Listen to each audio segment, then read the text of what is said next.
to the launch of the Fireflies 2026. How many people here have ridden the Fireflies at some time? Wow. How many people have not but would like to maybe at some point ride the Fireflies? Come on, yeah. Well, you're all very welcome to the event. Which is a big climb before you get to Nice. You have this climb, you climb up, and then from the top you have to descend, quite a fast descent down the other side. And they didn't have the best lights in the world. I think some of them didn't have any lights as far as I know. And the Fireflies that were swarming there stick to the road because of the heat that's been generated during the day. So the Fireflies lit their way down the mountain. And they thought, what a marvellous inspiration for them. So from that first ride, this became the Tour of the Fireflies, and we've maintained it ever since. And over time, it's been an incredible success, and it's provided wonderful support. And I think Lena raised about £2.5 million or so over the years. Wow. Yeah, so it's been fantastic. There we are. This year, we had, I think, a tremendously successful year for fundraising. We raised £112,000 from the 32 riders that came on the ride. It was a tremendously tough ride, I think it's fair to say. I've only got myself to blame. I thought it would be a great idea to include a sportif as part of the ride, which takes in 3 of the biggest mountains in the region and has got 5,500 metres of climbing and is about sort of 13 or 14 hours in the saddle. So if you fancy doing the Marmot, normally you just do it in a single day and you train for it. Don't. Yeah, that's right. And definitely don't do it as part of an 8-day ride. Okay, so anyway, it was a tremendous tour. We raised £112,000. It was certainly one of the toughest things that I've done, but then I am quite old. It was tremendously successful, but it was also incredible fun. It was really fantastically enjoyable, and the sense of community and bonding and mutual support on the ride is fantastic. So we're coming off a very high base for next year, so we've sort of got to challenge ourselves to find something that's equally challenging, equally tough, but as rewarding and as much fun as we did before. So there we go. Okay, so we're going to talk about the route. We'll talk a little bit, since there's a lot of creative people here, we'll talk a little bit about the photography and the films and so on. We'll talk about sponsorship. Jane is kindly then going to talk in a little bit more detail about why we do this and what happens to the money that we raise.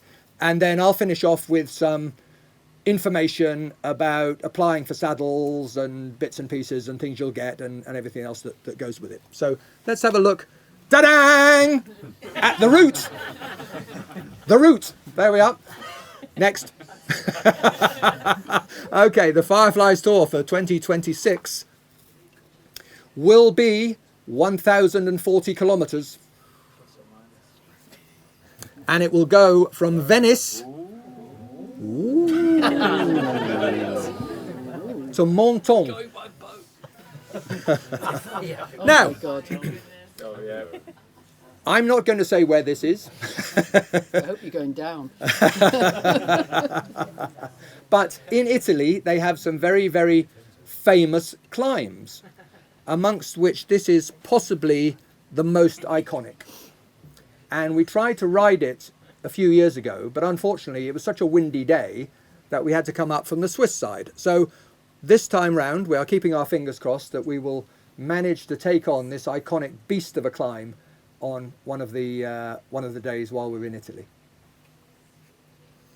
So the ride itself is from the 14th of June to the 21st of June.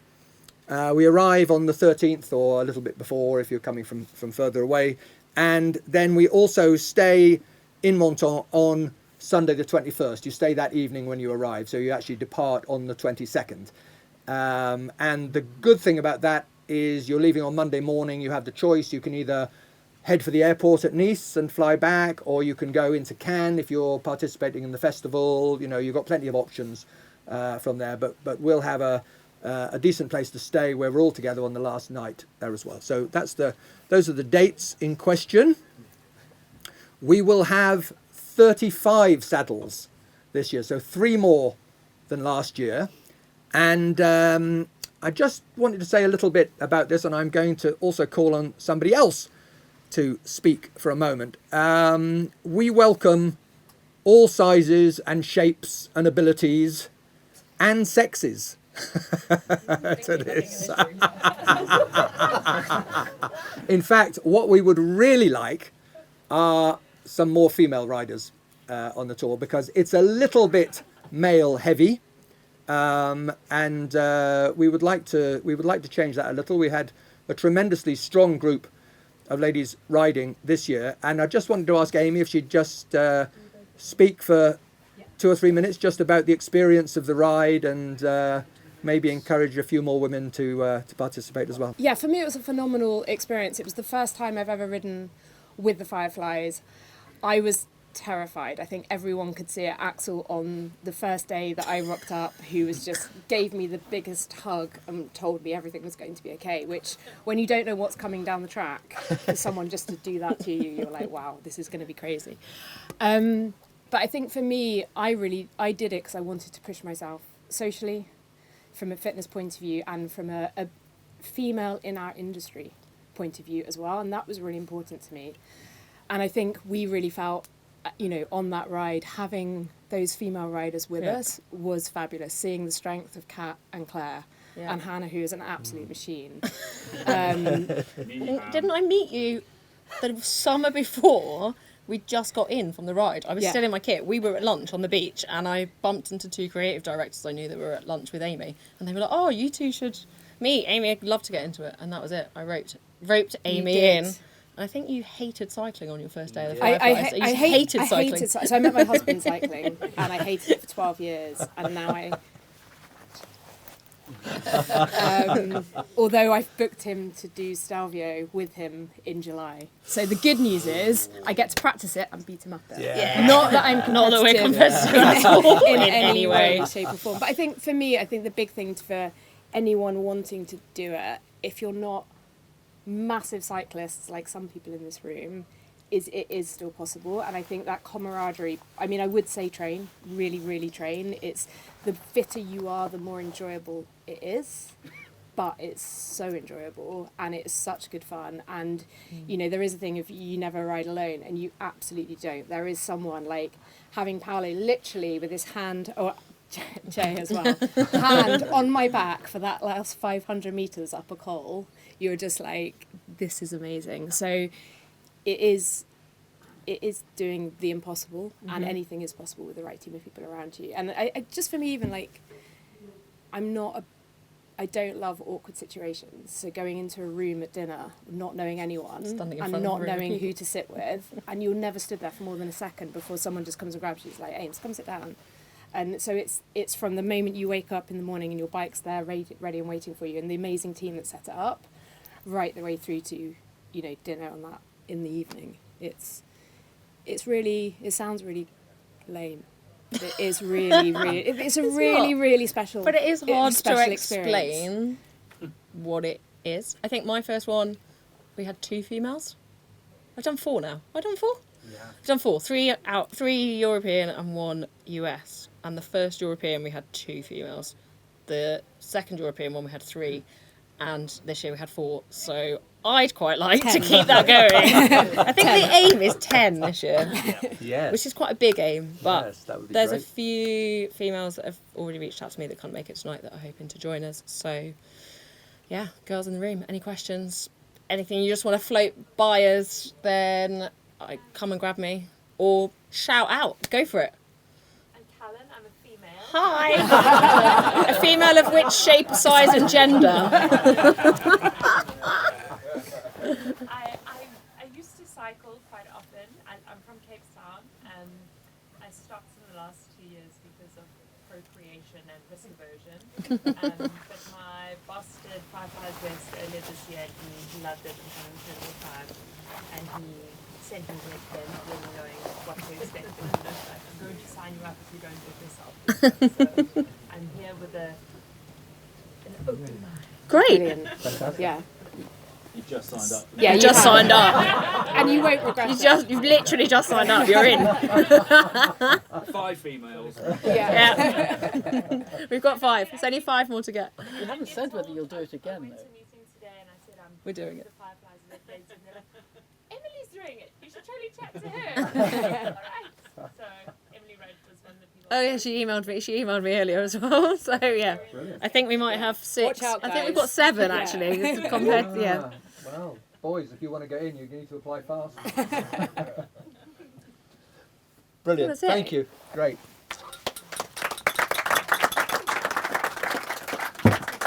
Oop. We'll talk a little bit at the end about how to apply. So the ride has we try to have an epic climb pretty much every day. The Queen stage option that was the 2 years ago. It was 3 times up Mont Ventoux. This year it was slightly harder with the Marmot stage. I mean, this is my fault because I was pushed. We should have a really interesting Queen stage on it. This year we've already got something in mind. In Italy, in the Dolomites, there's an absolutely wonderful sort of loop that you can do there, very famously. Can you define wonderful, JT? And Luke. Loopy. So, just to reassure everybody, though, it's not a race. We have guided groups, and to suit everybody's pace. Normally, we're in 3 groups. There's a faster group, which tends to be self-guided with the better riders. Everybody has the GPS route on their device on the bike. The second and third groups, they tend to be like a mid-speed one, and then a slower group at the behind that. So it doesn't matter how quick you are. As you're saying, you do have to train. You have to be capable of riding the distance, but you don't have to be able to ride it fast. And everybody is very mutually supportive as well. So you'll never be riding on your own. On the road, you'll always be in a group with people that are supporting you. You'll have the guides, you'll have the vans, you'll have clothing that you can put on at the top of the coals. It's a really well organised, well run, and very supportive ride. Mechanical support. Bikes are becoming more and more complicated. They don't have every single piece for every single latest piece of tech, but they do have spare bikes, they have spare wheels, they have mechanics as part of the support group. So for most things that go wrong, they'll be able to work something out for you and keep you on the road. Nutrition and drinks. One of the most important things, if you're going to be riding for 6 to 8 to 12 hours on a really long day, is to make sure that you've got enough drinks and enough nutrition. You've got to start eating early, and you've got to continue that through the day. And the vans are constantly being restocked with fruit, with energy bars, with carb drink. They have big, huge containers of water there, so you can top up all the time. And they stop all along the route so that you can just stop and refill and so on. So they're there to look after you, make sure you've always got something. And Stu, who is the sort of tour leader with Jen, he will be haranguing everybody to make sure that they're eating regularly and giving you the lowdown on the nutritional value of anything that you might be preparing to eat, including ice cream, affogato, etc. Lunch options are provided as well. Generally, it's a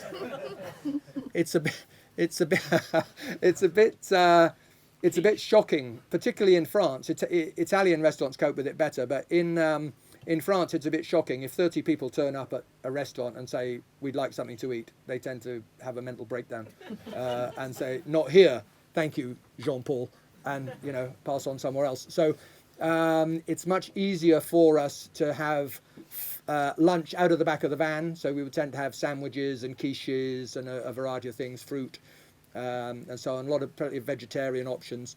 And we tend to eat from the van at lunchtime. and then we, of course, we have dinner where we're staying in the evening, so we all sit down together for dinner and so on, and that sort of works quite well. All this is included within the price that is being paid. So let's talk about money, what it costs, and the sponsorship element as well. So it's 9 nights accommodation, so that includes the 8 days of the ride, the night before we start and the night when we arrive in Menton as well. So 9 nights accommodation. It includes transfers from the airport. It doesn't include flights because, of course, people are coming from all different locations, but you will be picked up at the airport.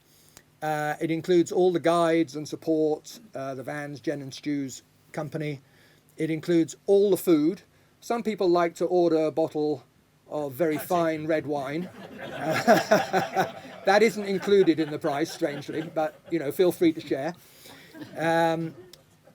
Mechanical support and 1 Fireflies jersey.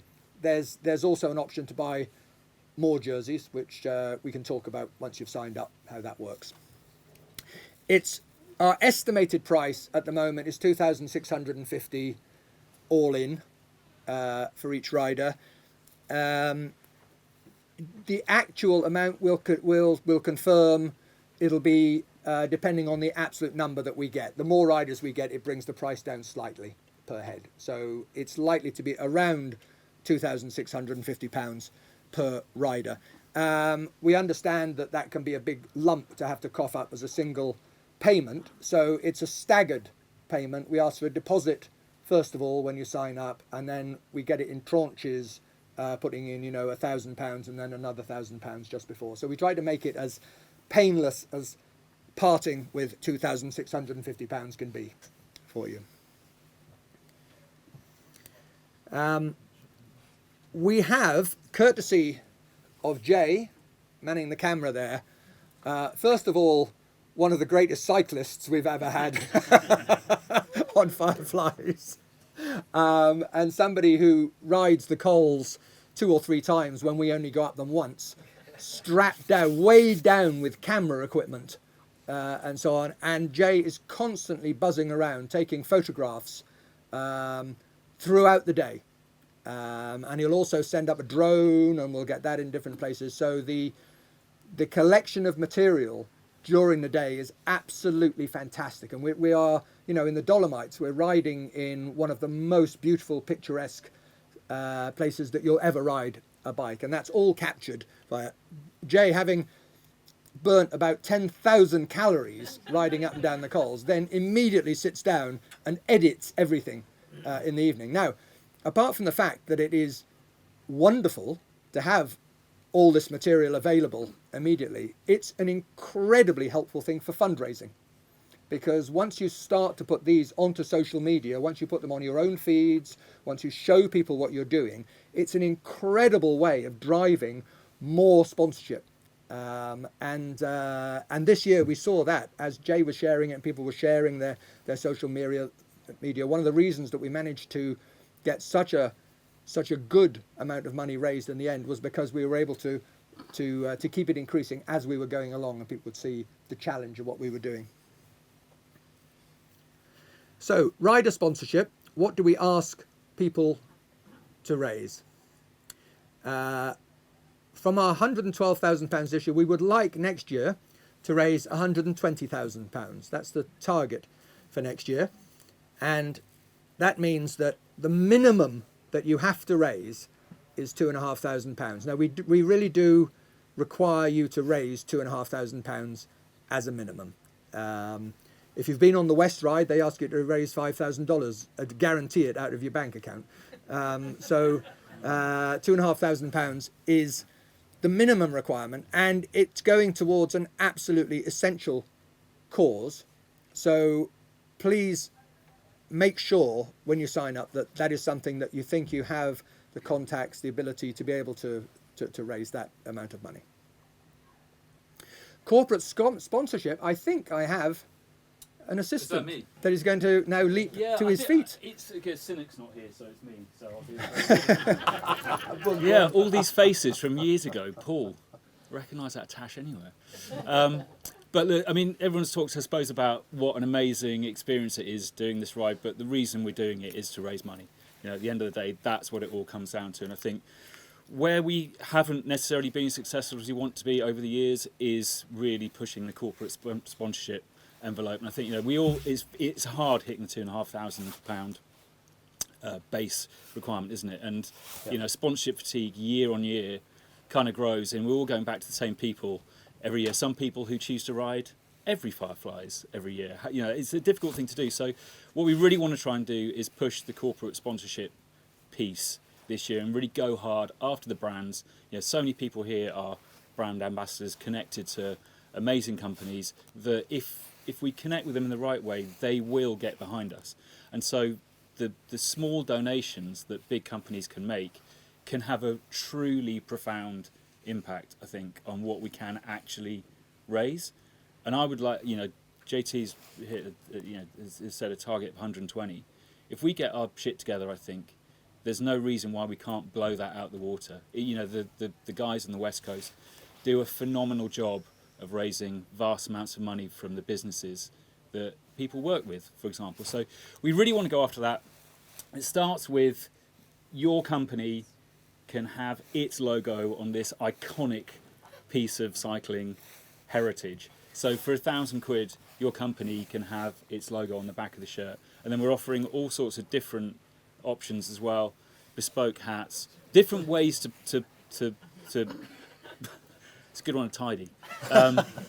Different ways to promote brands. And I think that comes back to what JT was saying about the incredible content that Jay creates as well. We're really looking for brand sponsorships. We're creating this content on a daily basis. We want to get in brand channels. We want to be able to leverage much bigger brand social media that will allow us to really spread the word of Fireflies and really generate that extra income, which is very hard from a group of people, 30 people, just to do by themselves. So myself and Mark, aka Shane Warne, who's not here,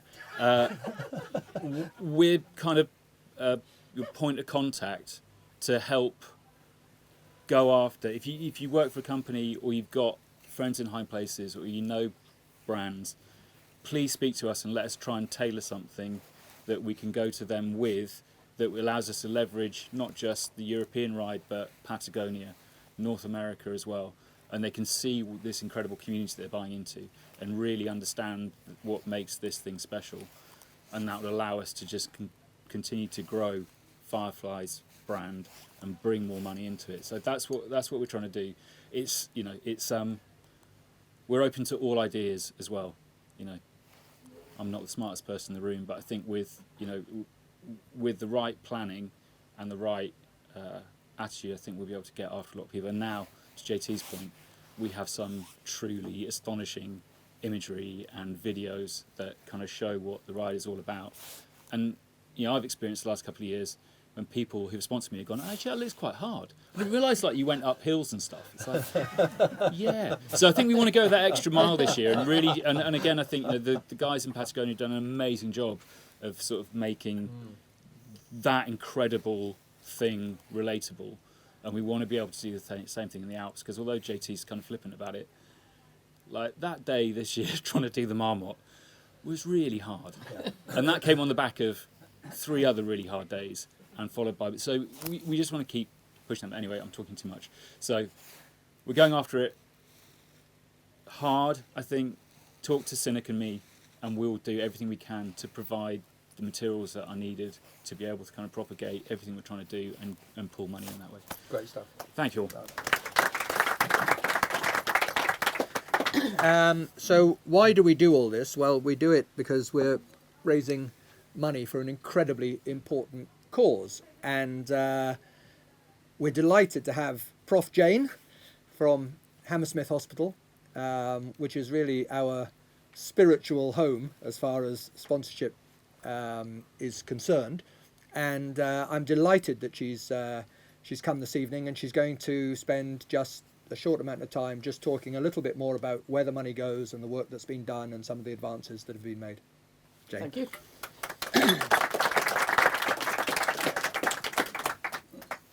So, thank you very much. It's really a delight to be back here. I can't begin to express how much we at the Hammersmith appreciate your efforts. It means everything to us, and it's wonderful that we have this very long-standing and close relationship with you. I've listened to what's gone on just this evening, and I have been inspired by a number of things. The first thing is that I want to volunteer my daughter to ride with you, so that's another go. And anything you can do to persuade her, I would be very grateful, because I just got off the phone with her before I came out tonight, and her latest idea is that she's going to cycle to Georgia on her own. And I will not sleep for the entire 2 months that she is doing this. So I think she should come with you instead, because I know that you will look after her and bring her home. That's a much better idea. Yeah, much better idea. So I'm volunteering her for you.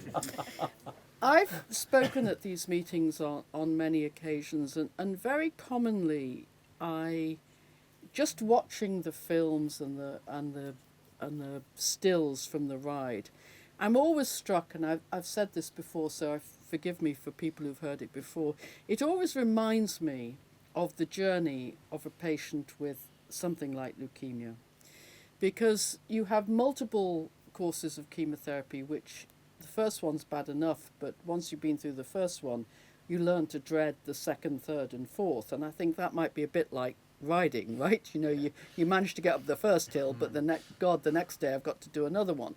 And they go on these highs and lows of, really hard, and then you have a bit of a space, which is akin to sort of cycling downhill, although even cycling downhill sounds pretty awful to me. And I've often used that analogy, but actually the analogy I want to use tonight, because as I say, I have been inspired by several things that have been said, is that you are nothing without your team. And when we cycle up a mountain, or whether we try to look after patients with malignant or fatal non-malignant blood diseases, you are nothing without your team. Every single person in that team, from the person who takes the patient from the ward to the X-ray department, right through to the head of department, every member of that team is vital, and the overwhelming support, not only that the team take from the team, but the patients take from the team, I think is rather similar to the experience you have. You wouldn't be able to do this unless you were surrounded by a group of people with a common goal who were prepared to support you when the odds are not looking very good. So I can't emphasize how important the team is. And to emphasize that, because I'm about to fall off my perch as a employed member of the National Health Service, I've brought some members of my team with me tonight who have benefited from your support in the past, and who I'm sure will be very happy to talk to you about what they do. So Professor Milokovic is here, Nicholas Feldon is here, who's benefited from your support before, and Andrew Innes, who is currently benefiting from your support. So I'm going to talk for a few moments about the Blood Fund. Many of you have heard it before, so I'll shorten the introduction. But I was asked to give you some feedback about what you've done by raising this money, and I'm going to spend a little bit of time at the end about that. This is a Hammersmith hospital. We, for a very, very long time, have had an international reputation in the management of patients with leukemia, often by bone marrow transplantation. The congenital anemias, I'll come back to that in a moment, and people whose bone marrow, which makes your blood cells, just doesn't work and they need a transplant. So we've had a long-standing reputation for that. I think, Joe, if you could come and do some photographs of the Hammersmith, it would help if it wasn't so out of focus. But when you first started supporting us, we were the Hammersmith Hospital, which was not isolated, but it was an independent unit. And over the last 20 years, we have merged with other institutions and have grown. So we have merged with St Mary's Hospital, with Charing Cross Hospital, and overall with Imperial College. So we're now a much bigger unit. And we have really strived to maintain our international reputation, to build upon what we have, to bring in new disciplines, new people, and maintain that level of excellence that you support by your riding. So I've listed a whole pile of diseases, and I've listed them because I think that in the past you have been very focused on people with malignant disease, and that's very understandable. It's easy to imagine how awful it must be as a young person to be told that you have a blood cancer. But haematology is more than malignant diseases. And actually, remember that advert when you know, don't buy the dog for Christmas because the dog is for life. I mean, probably one of you invented that, or one of your bosses. Most blood diseases, they can be acquired, like the malignant diseases, but many others you're born with. So they're what we call congenital diseases. And they really impact on you. They impact on your potential survival, so very often you die young, and they impact on your life while you live with them. So I would include things like sickle cell disease, thalassemia, haemophilia, the rarer forms of diseases that cause you to bleed too much or clot too much. They're not malignant, but boy do they shorten your life, and boy do they make your life a misery while you have them. So the Blood Fund has allowed us to expand a little bit beyond the blood cancers themselves to help some of these congenital and pretty devastating diseases. So if we can go on. Now, you've raised a huge amount of money.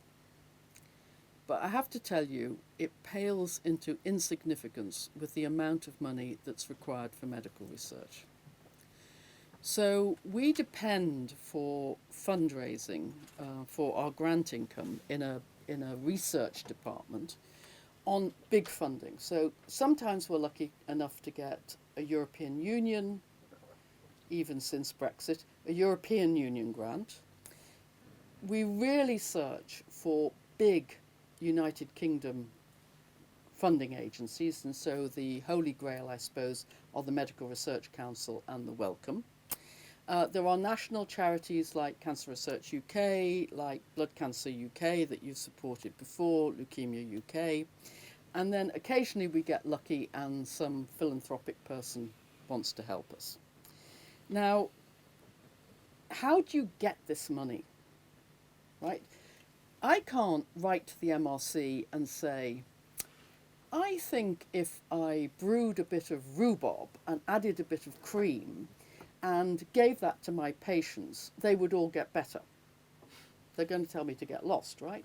But if I do a little project that shows that giving people rhubarb and cream makes them feel better, I can use that as a leverage, as a grant application to the bigger funding bodies. So this slide shows that what the Blood Fund has supported is exactly that. We need small amounts of money at regular intervals to pump prime crazy ideas or good ideas or reasonable ideas. And if they look like they're going to work out, we can then go to one of these bigger funding agencies and say, well, we've done 20 patients like this. We now want you to support a clinical trial of 400. But they're never going to do the 400 without the basic information. So that's the sort of thing that really helps. You've also supported clinical trials because when you've got a good idea and you've got a new drug, you've got to put it into trial. And so that needs support. You have in the past supported specialist nurses. I have to say that Macmillan do a great job here, so I wouldn't want to take anything away from them. And our patients are our patients for life. And the hospital environment where you sit in the waiting room, where you sleep overnight is really important to them, because if you have a bone marrow transplant, you're going to be in that room for 6 solid weeks and you're not going to be allowed out. So the nicer it is, the better it is. Okay? Now, I have talked to you, I'm going to talk a bit of science now, and I apologise for that, but you wanted to know what your money has gone to, so I'm going to try and tell you. I have talked to you a lot about the disease that I'm interested in, which is called chronic myeloid leukemia. Now, this is a little diagram of what happens when a cell divides. So if you look at the mother cell, it has a bunch of chromosomes. We've just chosen one chromosome in pair in blue and green to show you. When the cell divides, it has to duplicate these chromosomes because when eventually it becomes two cells, it has to have exactly the same number of chromosomes as the parent cell, otherwise it will die. In chronic myeloid leukemia, next one, what happens is that in this process of division, the chromosomes get mixed up. And so this is a normal chromosome 9, and in chronic myeloid leukemia, it becomes a bit longer. The one on the left is a normal chromosome 22, but in chronic myeloid leukemia, it becomes a bit shorter. And this is because they exchange bits in this process of division. And that creates a very new bit of a chromosome. Chromosome has genes, the genes encode proteins, and you get a leukemic protein. Next slide, please. And this is the leukemic protein that forms chronic myeloid leukemia. You don't have to worry about its three-dimensional shape. But because it's a single abnormality, and because you can crystallize the protein, and you know its shape, you can develop drugs that sneak into a crevice and block that protein from working. And these are the drugs that you have funded. Not you haven't funded the drugs because the drug company's done that. But over the years, you have funded research into the use of these drugs. And these drugs have changed the life expectancy of chronic myeloid leukemia from 5 years to equivalent to a normal life expectancy. So when a patient goes on these drugs, sadly, they have to be on them every day for the rest of their lives, but they're on them for 40 years. And one of the things you've done for us, if you go to the next slide, is this is just a slide that shows, it's actually from Scandinavia, that shows if you were diagnosed in 1970, you lost 20 years of your life. If you're diagnosed in 2010, you lose hardly anything. That's the effect of these drugs. Next slide, please. But people are on these drugs forever. And they have horrible side effects. And one of the main side effects is that they're tired all the time. And we do not understand why people are tired all the time. We have no idea. We don't know how to help them. We don't know whether you can give them something to drink or eat that will make them feel better. Nobody has any idea. And you have funded 2 projects which are ongoing, so I can't give you the results today, trying to work out why people are tired and whether we can help them. But you've also funded all these other things, right? I mean, this is an amazing array of achievements that you have managed cycling up and down mountains, which, believe me, you know, I give you every credit for because I'm not going to do it. But CML, chronic myeloid leukemia, is a very easy disease. So I'm going to finish off with some examples of diseases that are a bit more difficult.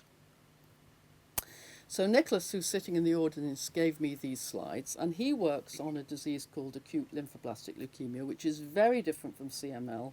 There's all sorts of things going on in this disease, and just introducing one single drug that interferes with the protein isn't going to work. So and he can correct me later, but his research is based on inhibiting the cancer genes that we all contain in our cells, but we usually need to keep under control. So TS stands for transcription factor, which drives the gene to make a messenger RNA which produces a protein. Next slide. But if you add to this cancer gene an enhancer, which is obviously connected to lots of other transcription factors, which are other proteins. Next slide. You can go quite quick.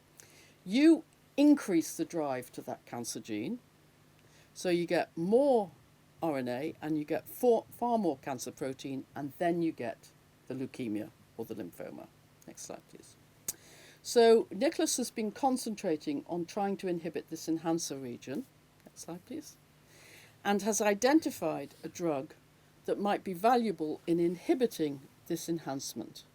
He will then use his preliminary results to apply for bigger funding to see whether this drug is going to be useful in clinical practice. Next slide, please. Similarly, Tassos Karademetris, who has succeeded me as the head of the department, is working in a disease called myeloma. Now, I know that this slide is very complex. Tassos himself's a bit complex. So when I asked him to do something simple, this is what he produced to me. But fortunately, we had Nicholas's slides, right? So if you can imagine, this is your promoter, and these are the things that might, like transcription factors that might interfere with the expression of that promoter and the drive to the cancer. This is called the Compass complex, and his postdoc has been working very hard on developing drugs that will interfere with the Compass complex, that will interfere with the promoter and close down the drive in myeloma. Next slide, please. Now, for something completely different, you've been funding a colleague of mine who works in blood clotting. She's an expert in a acquired disorder that unfortunately causes you to have thromboses or to bleed. And she's been trying to work out a method of managing these patients that will make their life a bit easier. Now, actually, during COVID, she was in a very, I was going to say fortunate position, but nobody could describe it as fortunate. She was working at the Royal Brompton, which, as you know, is a big respiratory hospital, and they had a huge number of patients who were dying of COVID because of respiratory failure. And they were brought in for this technique called ECMO, which basically takes over the work of the lung and the heart temporarily and tries to get the patient through the initial infection, and then because their lungs and their heart have failed, and then once they start recovering from the viral infection, they can take them off the ECMO and hopefully they'll get better. But there are major problems with ECMO because people clot on these. I mean, this is a patient connected to all this kit. They clot the kit or they bleed, and this is a huge problem. So actually during COVID, she was able to study these patients with money provided by you to look at what happened, and they had a clinical impact because they were able to identify certain tests you could do that could predict whether patients were at risk, and showed that clotting was not a cause of the patients dying. Okay? And then we supported her buying a little piece of kit that measured how clottable your blood vessels were. Keep going. And then from this, we measure success of funding in several ways. Can you publish from it? Can you present your work to the rest of the world to tell them that you've done something novel and important? Can you use what you've done to leverage bigger funding? And does it have a clinical impact? So she has been able to publish, she's been able to have a clinical impact by identifying factors that will predict whether you clot or not, and if you go on. And she's kept going with your support to do other studies, which has leveraged funding from the Medical Research Council. And the Medical Research Council is essentially our holy grail in the UK. So you have helped her bring in a grant that will give her enough support for 3 or 5 years to be able to continue her work. And she's also got small funding. Now, I'm going to finish with this one, which is, again, something completely different. So patients with sickle cell disease, which is a disease that has horrible morbidity. I mean, you can, from a very young age, be affected by sickle cell crises. It means you can't go to school. You have multiple crises with incredible pain. If you can't go to school, you don't have an education. You can't get a decent job. If you do get a job, you can't keep going because you continue to have crises. And there's a treatment for sickle cell disease, which is a drug called hydroxycarbamide. But patients and their families don't like to take it. So you, this year, funded a small project where a colleague of mine, Stephen Cooley, is doing focus groups with the patients and their families to ask why they don't want this drug. What do they see as the barrier in taking it? These are things that you can fund that are hugely important in the welfare of patients. And I can only say thank you and keep doing it. Thank you.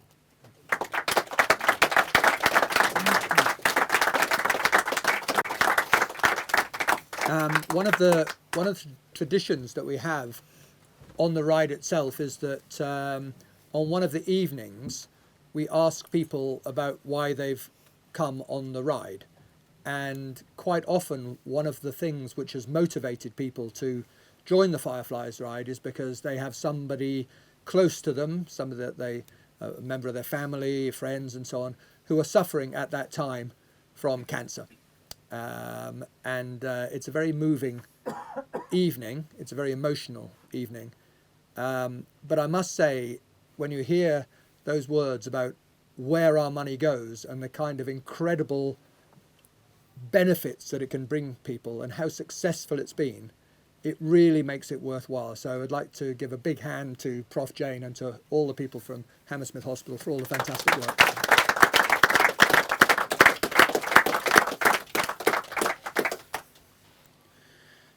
So we're just going to finish off with a little bit of information about the ride. Thanks, Ed. Just go over. So the dates are locked. You'll be able to book flights once the saddle is confirmed. You'll need to have a number of things to go with this. You'll need individual travel insurance. There's